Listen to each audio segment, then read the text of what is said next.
The Frankfurt deal was finally closed, 6 grueling days of negotiations, and I'd secured the European expansion my boss had been chasing for 2 years. My body ached from the 9-hour flight. But triumph pulsed through me as I steered my rental car toward my parents' suburban home. My suitcase waited in the trunk. I'd promised Mom I'd stop by before heading to my apartment, knowing she'd want to hear about my trip and probably force-feed me something homemade. The setting sun painted the familiar neighborhood in amber hues as I turned onto Maple Street. I pulled into the driveway, noticing Dad had finally trimmed the overgrown bushes flanking the garagey. Little victories. My black pumps pinched as I stepped out, smoothing my charcoal pencil skirt. The flight had wrinkled my silk blouse. But I still looked every inch the senior financial analyst who'd just landed a career-making deal. I smiled, fishing the garage remote from my purse. I'd stored my Challenger here while traveling. Safer than street parking at my apartment complex. The familiar click as I pressed the button. The mechanical whir as the door lifted. Then nothing but empty space where my car should be. No, no, no. The words tumbled out as my stomach plummeted. The garage stretched before me, barren except for Dad's lawnmower and Mom's gardening supplies. My fingers went numb. The remote clattered to the concrete as I dropped my suitcase and rushed toward the house. This couldn't be happening. Not my car.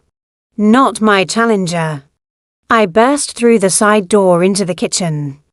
They were waiting for me, Mom, Dad, and my sister Kendra seated around the oak table like they were staging an intervention. The silence hit me first, then the guilt radiating from each of them. Dad couldn't meet my eyes.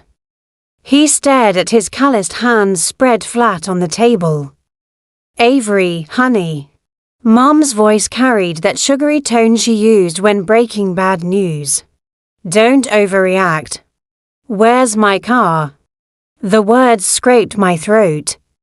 Kendra straightened her shoulders. Confidence plastered on her face like one of her makeup tutorials.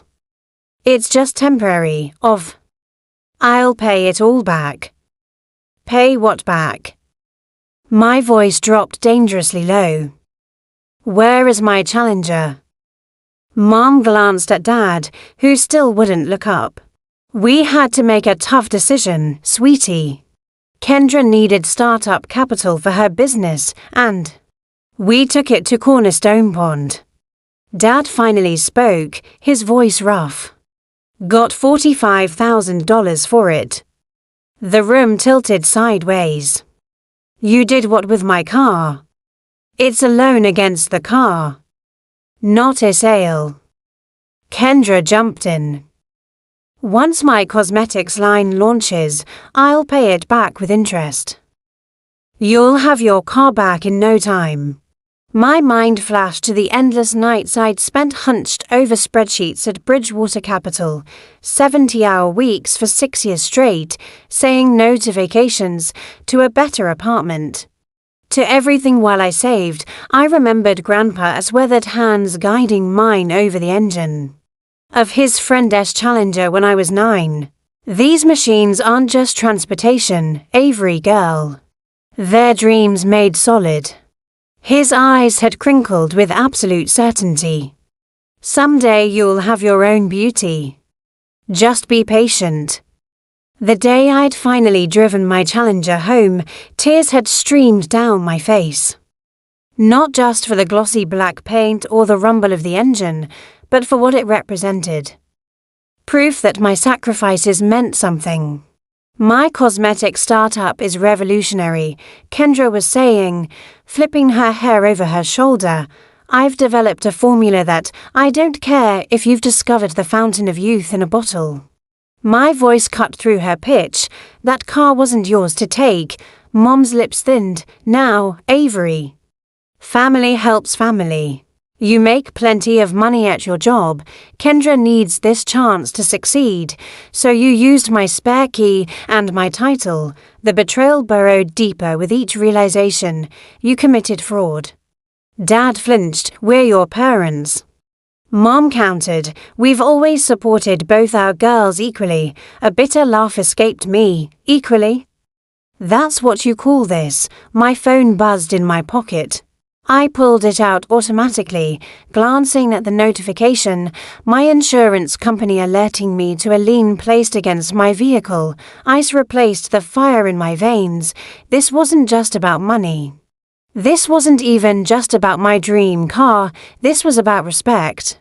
Something my family had never given me. You have 30 days, I said, my voice steadier than I felt. 30 days to get my car back, or I'm pressing charges for fraud and theft. Charges, Mom gasped, against your own family. Family doesn't steal from each other. I turned toward the door. 30 days. Their shocked expressions followed me as I walked out, slamming the door with enough force to rattle the family photos on the wall. Photos that suddenly seemed like fiction, smiling faces, hiding the truth that in this family, my dreams had always been considered disposable. The pawn shop reeks of desperation and cheap air freshener. I straighten my blazer, trying to look like a woman who belongs here rather than one whose world is collapsing. My reflection in a dusty display case shows mascara tracks I missed washing away this morning. Miss Martin, the pawnbroker Gordon, according to his name tag, slides paperwork across the counter. His voice carries the practiced neutrality of someone who witnesses financial catastrophes daily. Your vehicle was brought in 5 days ago, loan amount $45,000. Plus our standard fees. I scan the documents. My finance training kicking in automatically, $3,000 in fees. That's practically predatory.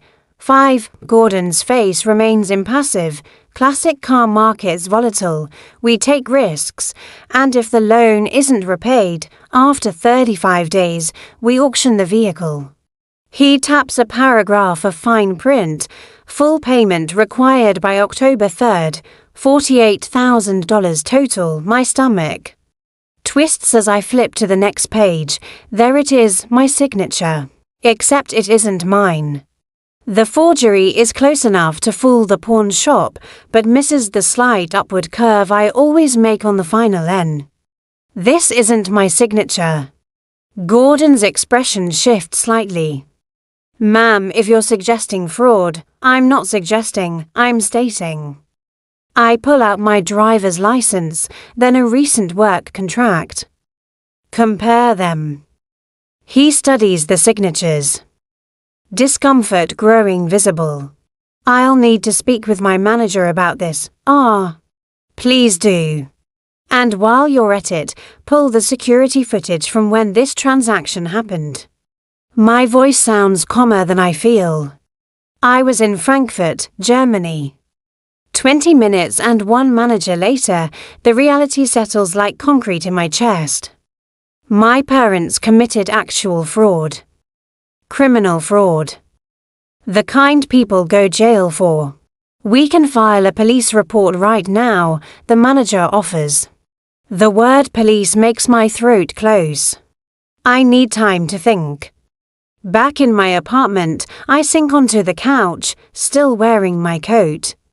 On the coffee table sits a family photo album I haven't opened in years.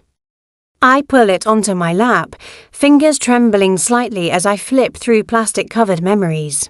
There's Kendra's Sweet 16, a garden party with 40 guests, a professional photographer, and a cake taller than she was.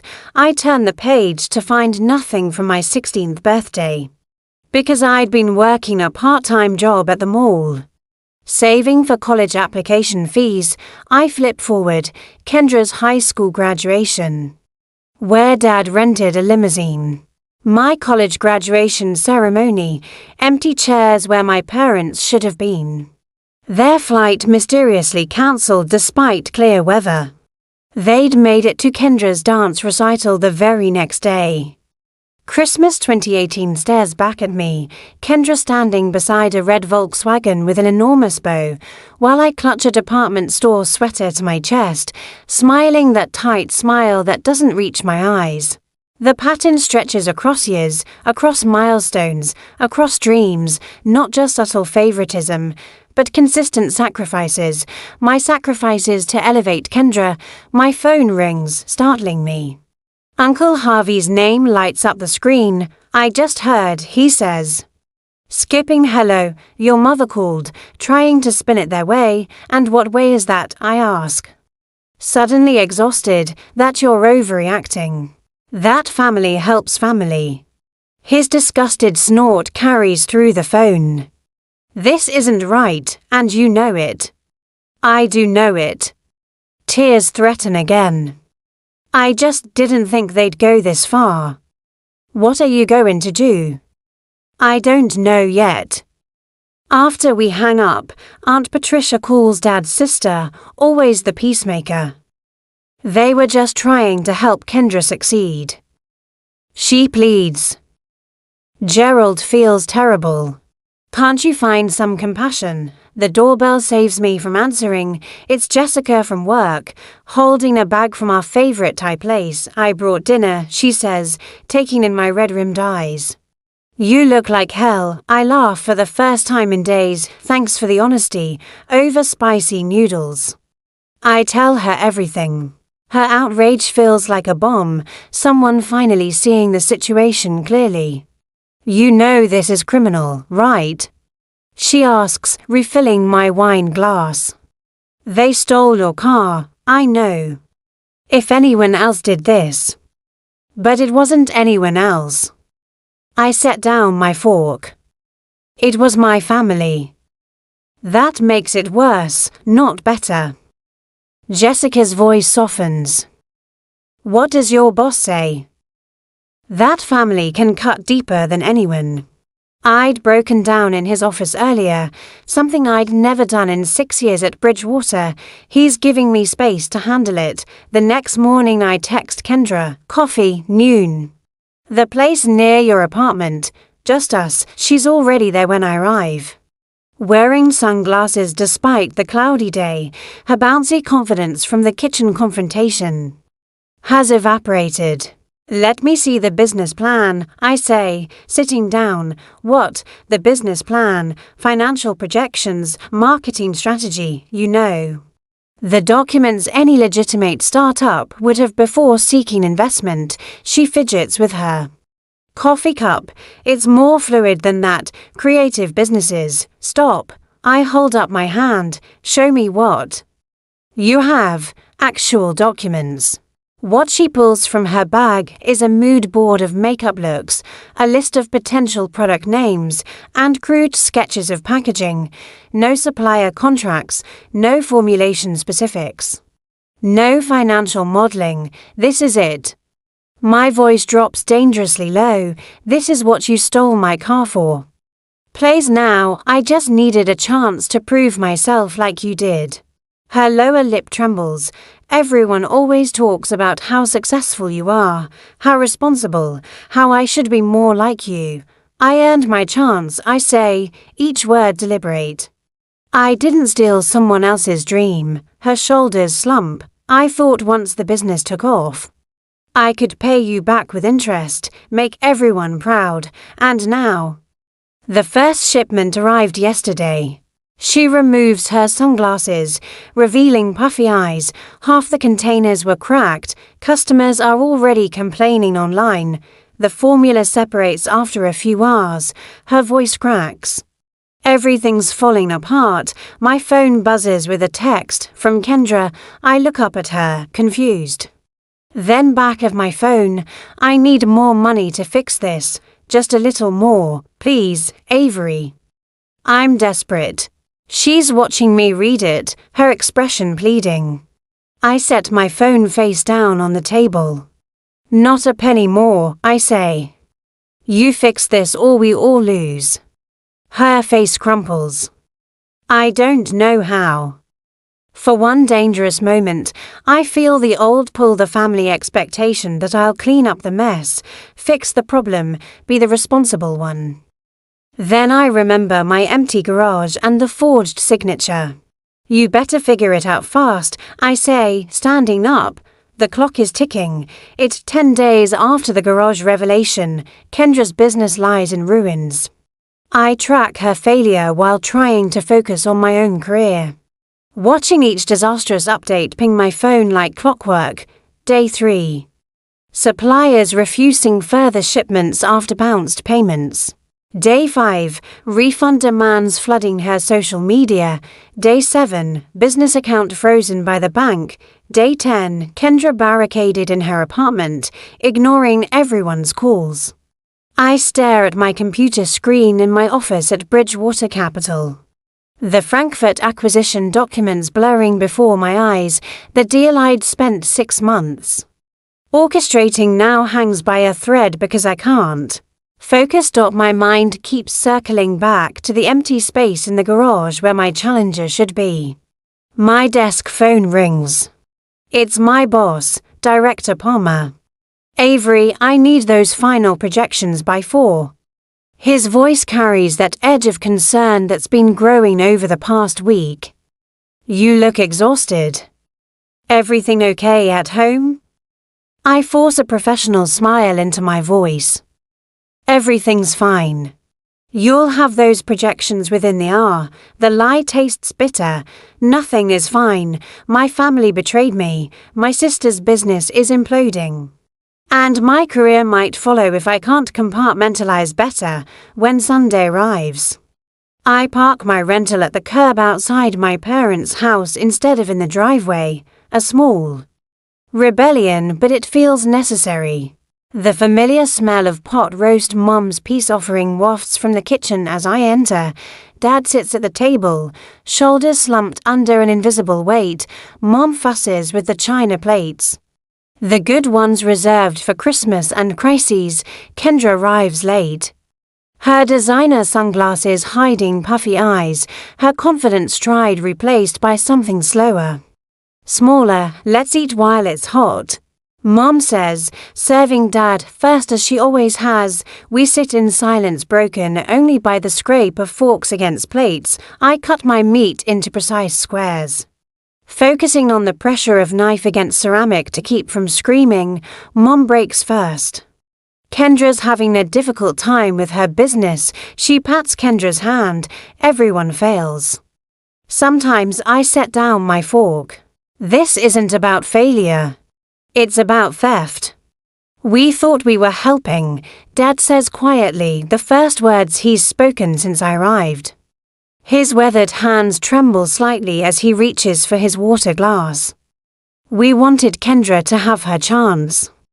At my expense, the words come out sharper than intended, slicing through the pretense. You didn't just take a car.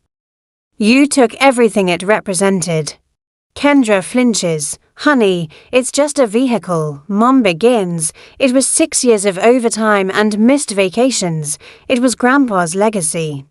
It was the one thing I had that proved all my sacrifices meant something. My voice remained steady. While something wild and wounded thrashes inside my chest, and you took it without a second thought. The doorbell rings. Relief floods Mom's face at the interruption until Dad returns with Uncle Harvey behind him. My father's older brother fills the doorway with his broad shoulders and trademark skull. What the hell were you thinking, Gerald? Harvey demands without preamble. His eyes find mine across the room. Avery called me. Mom's spine stiffens. This is a family matter, Harvey. Exactly why I'm here. He pulls out the chair beside me. Someone needs to speak for the member of this family you're throwing under the bus. Dad's face reddens. Now wait just a minute. No, you wait. I reach for my briefcase beside the chair. The leather feels cool against my fingertips as I extract the folder I prepared yesterday.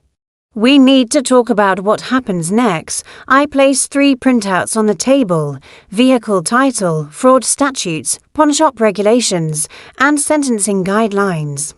The papers land with the weight of grenades. This is a felony.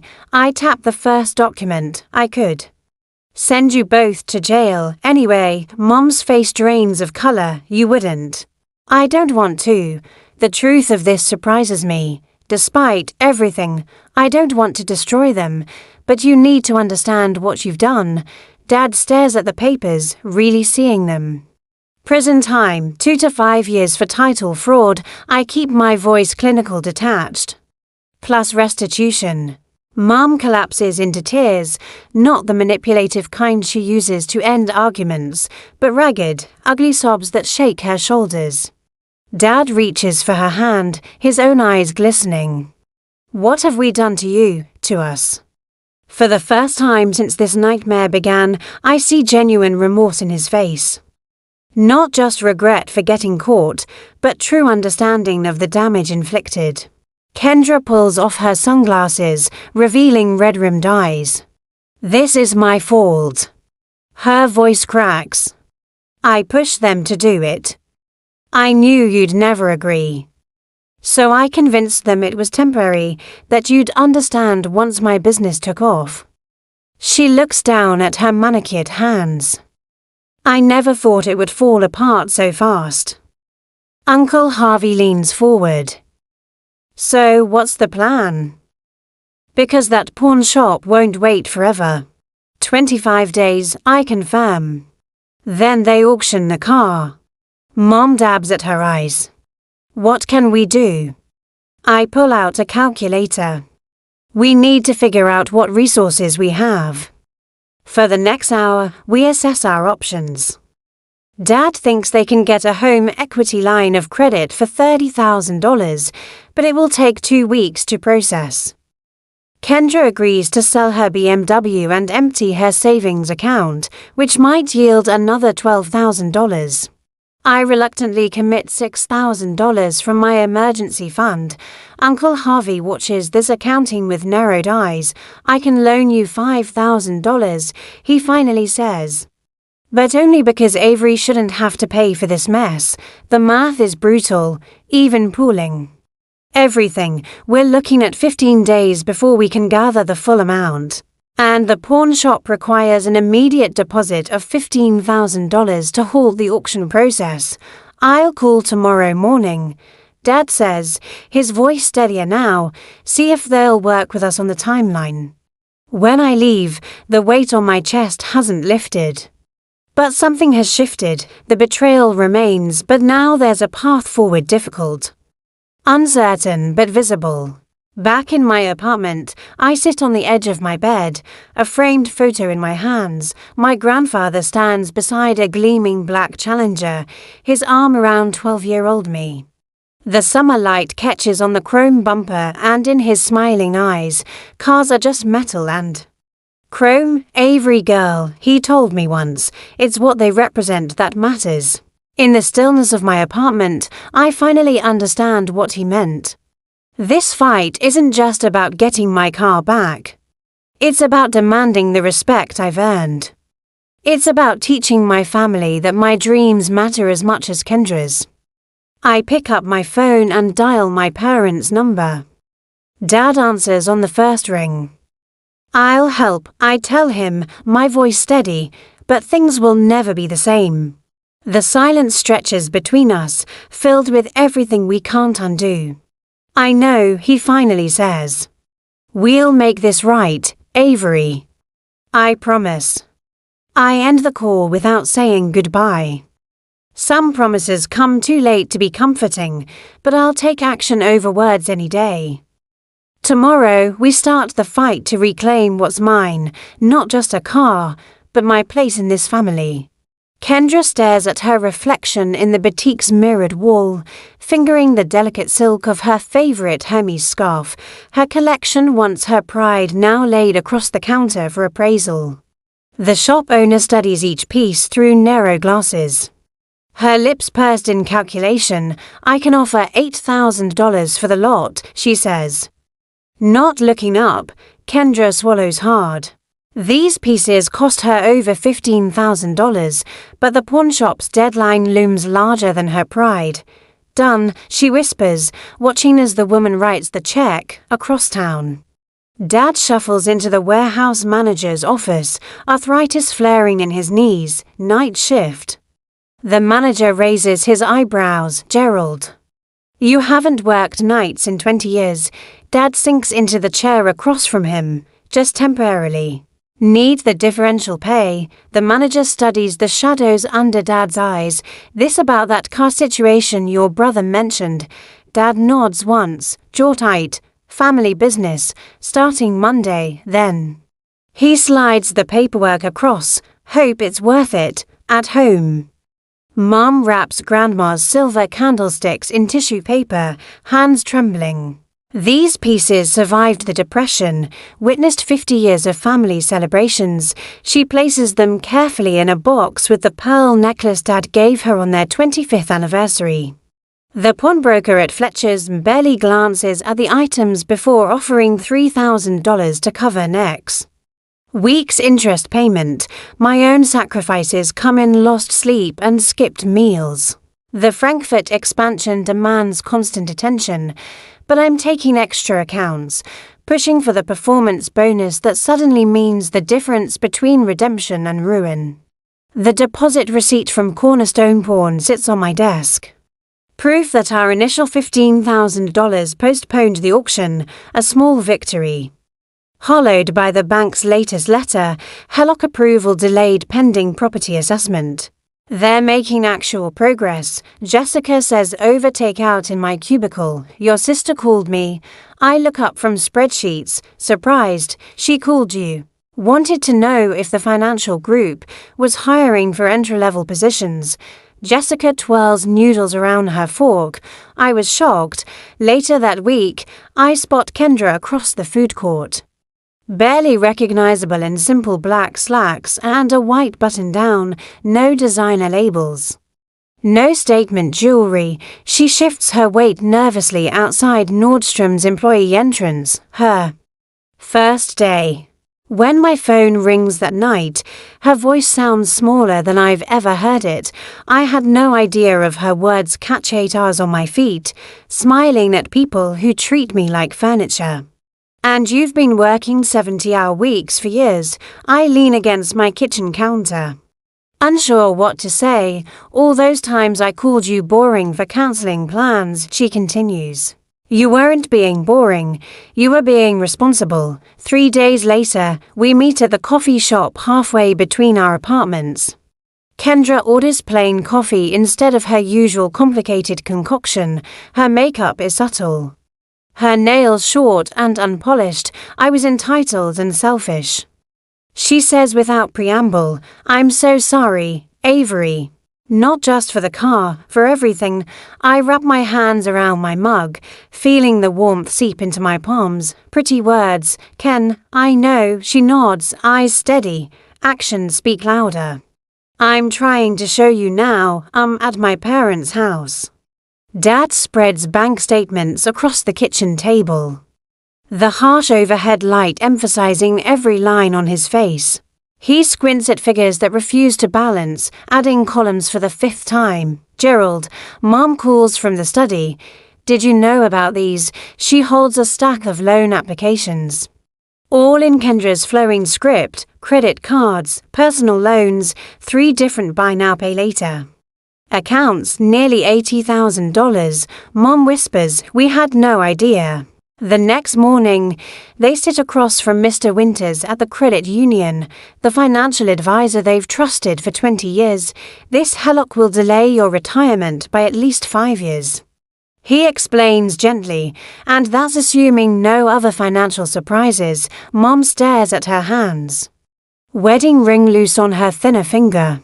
When I stop by to drop off my portion of this week's payment, Dad meets me on the porch steps. For once, Mom isn't hovering nearby with excuses.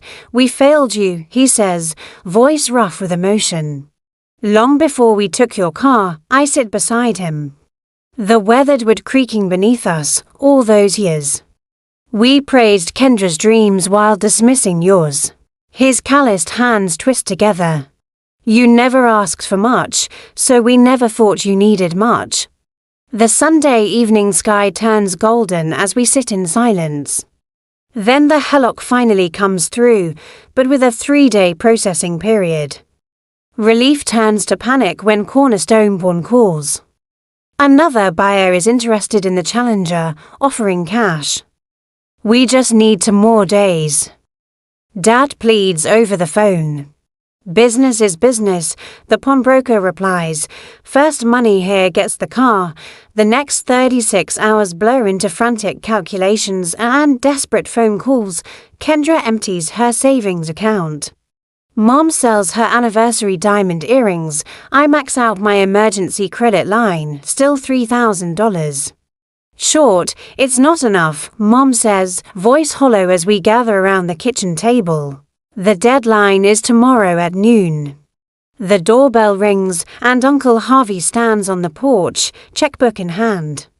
Family helps family, he says, echoing Mom's words from weeks ago, but with entirely different meaning. The next morning, we all crowd into the bank, watching the digital clock tick toward noon as the manager processes the wire transfer.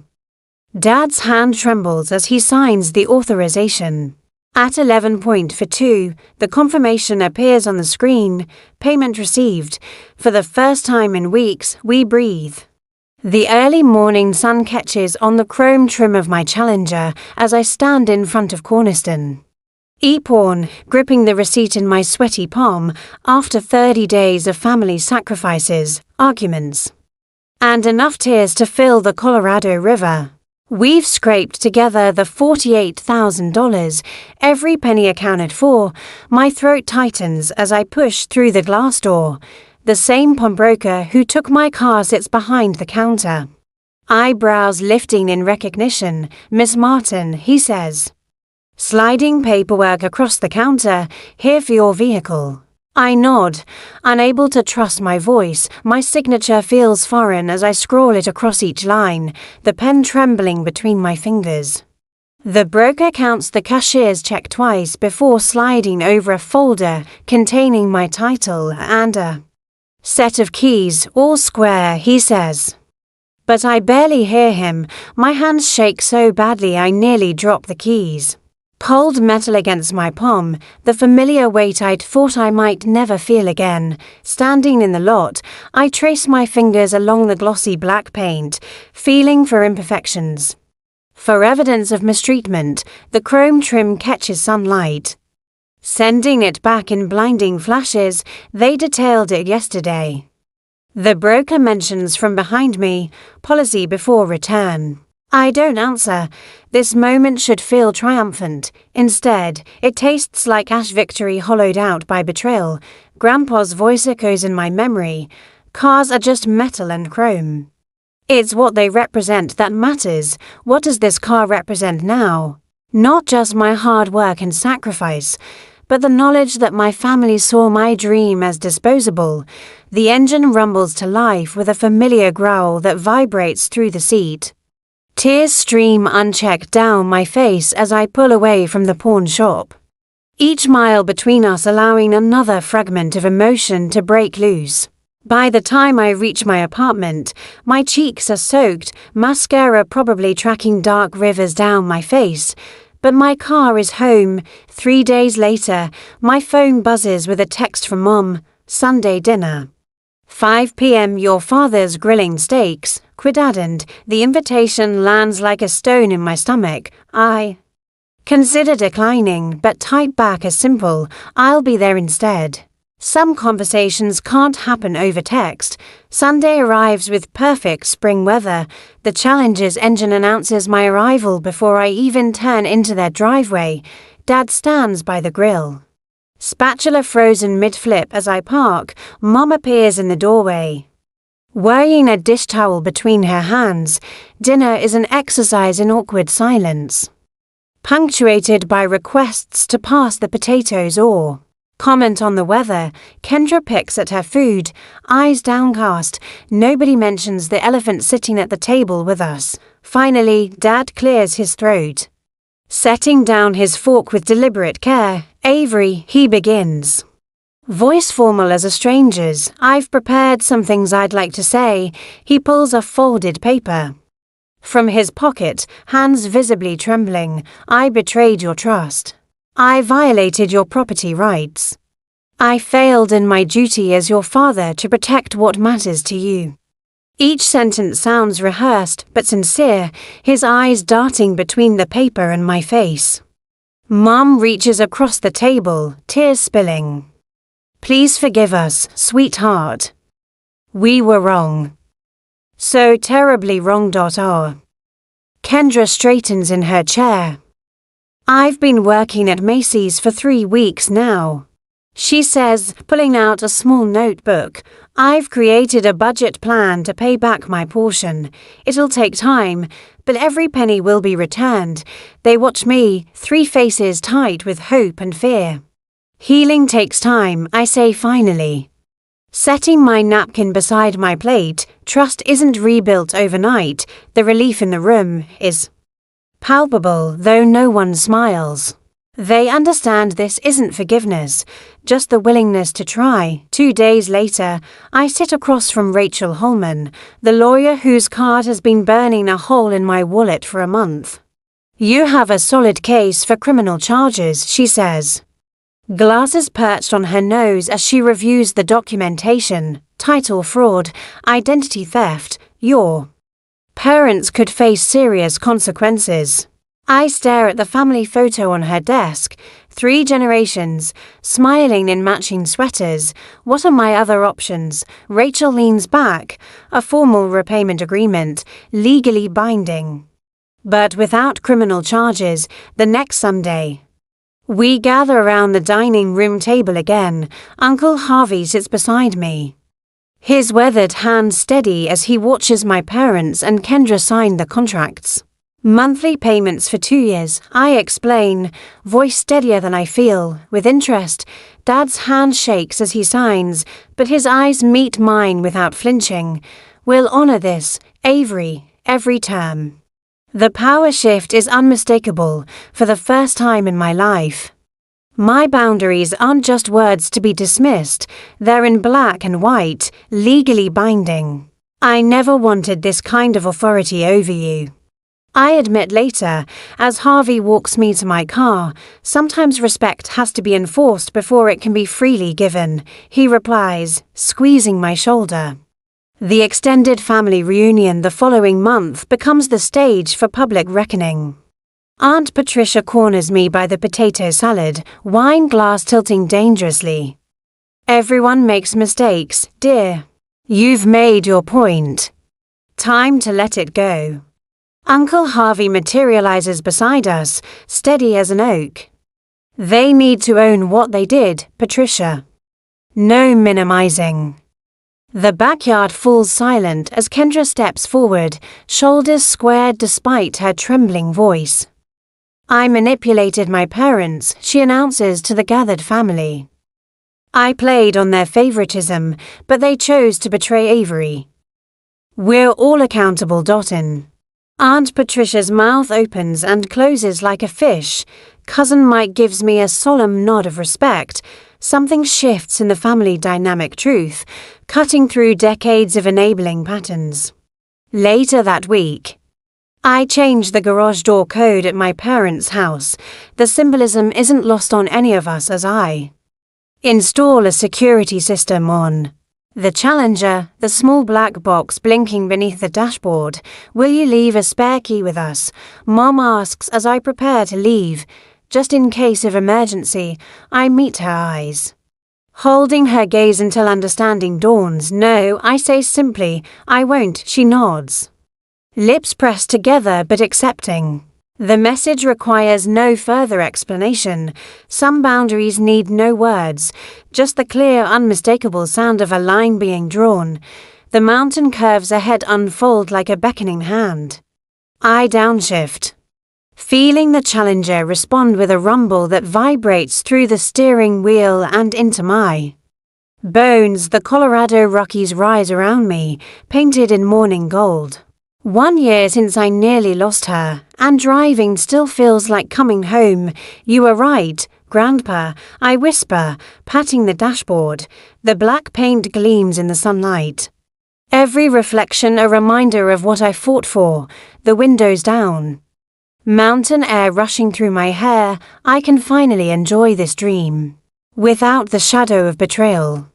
My shoulders no longer hitch toward my ears in constant tension. The knot that lived between my shoulder blades for months has finally dissolved. Last week's dinner at my parents' house plays in my mind. Dad led me to the garage before I left, unveiling the small addition he'd built himself, a secure, locked space with its own separate alarm system. Your car's always safe here now, he'd said, voice gruff with emotion he still struggles to express. Only you have the code. Mom has learned to ask now, simple things like, would you mind if I borrow your jacket?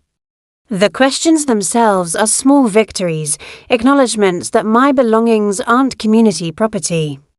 Kendra sends me $300 each month, not much against what she owes, but the consistency matters more than the amount. Her apartment is tiny, her wardrobe simple. Last month she showed me her new budget spreadsheet, pride replacing the desperate need for approval that once drove her. I'm learning what you knew all along. She'd admitted, earning something feels different than being handed it. A sharp curve approaches and I ease off the gas, then accelerate through the turn. The engine sings beneath me. Uncle Harvey rode with me last weekend. His weathered hand patting the dashboard appreciatively. Your grandfather would be proud. He'd said, not just of the car, but of the woman you've become. I signal and pull into the mountain overlook. Below, the valley stretches into forever, trees spilling toward distant peaks. I kill the engine and sit in the quiet, remembering the day I placed fresh flowers at Grandpa's grave. Propping a framed photo of me with the Challenger against his headstone, I understand now. I told him some dreams cost more than money. The finance class I volunteer with meets tomorrow, 20 young women learning what no one taught me: how to protect what matters, how to establish boundaries, how to recognize when giving becomes harmful. Last month, a teenager named Melissa lingered after class. Admiring the Challenger my dad used to work on old cars, she'd said. Before the divorce, my mom sold his tools to pay for my sister's dance lessons. I'd let her sit behind the wheel, watching her eyes light up with possibility. Dreams need protecting. I told her, echoing Grandpa's wisdom but with new understanding. And so do you. The sun warms my face as I start the engine again. The road curves ahead, possibilities unmarked by guilt or obligation. Boundaries have cost me the fantasy of perfect family harmony, but they've given me something better, authentic relationships built on respect rather than expectation. I accelerate back onto the mountain road, windows down. The future unfolding before me like the perfect stretch of open highway, for the first time since I was 9 years old, watching Grandpa's hands on a stranger's car. I'm truly enjoying my dream.